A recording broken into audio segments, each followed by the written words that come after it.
Mahkamah Agung Republik Indonesia melalui Badan Strategi Kebijakan dan Pendidikan dan Pelatihan Hukum dan Peradilan atau BSDK menggelar pelatihan penguatan integritas dan anti korupsi bagi pimpinan pengadilan tingkat pertama dari seluruh Indonesia. Pelatihan yang berlangsung pada 18 hingga 22 Mei di Pusdiklat BSDK Mahkamah Agung Bogor, Jawa Barat ini merupakan tindak lanjut kerjasama antara Mahkamah Agung dan Komisi Pemberantasan Korupsi atau KPK dalam memperkuat upaya pencegahan korupsi di lingkungan peradilan yang ditandatangani pada April lalu. Wakil Ketua Mahkamah Agung Bidang Non-Yudisial, Dr. Dwi Arso Budi Santiarto menyebut pengadilan tingkat pertama memiliki peran strategis sebagai ujung tombak pelayanan masyarakat. Sehingga penguatan integritas para pimpinan pengadilan menjadi hal yang sangat penting.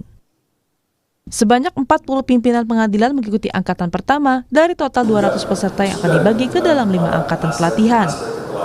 Ini jadi tindak lanjut atau pelaksanaan lebih lanjut dari kerjasama antara BSDK dengan KPK, yaitu masalah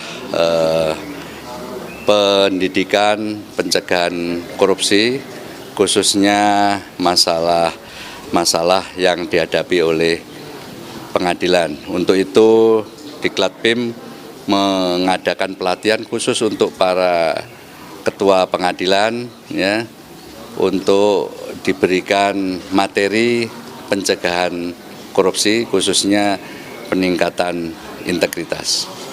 Mahkamah Agung juga menegaskan komitmennya dalam menciptakan sistem peradilan yang bersih dan bebas dari praktek transaksional.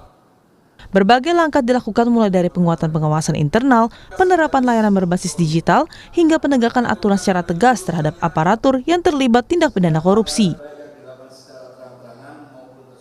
Hal-hal yang sifatnya transaksional terhadap pelaksanaan tugas, Mahkamah Agung berprinsip pada zero tolerance terhadap hal-hal yang bersifat transaksional.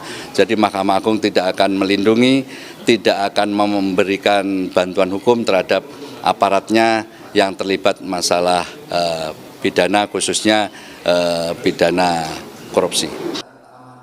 Selama pelatihan berlangsung, para peserta akan mendapatkan materi penguatan mentalitas anti korupsi, manajemen risiko di lingkungan kerja, hingga kepemimpinan yang transparan, akuntabel, dan berintegritas dari pemateri Mahkamah Agung maupun KPK.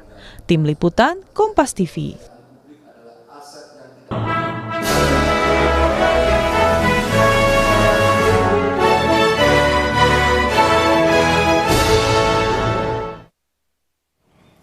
Saudara, harga daging sapi di Pasar Kosambi masih tinggi.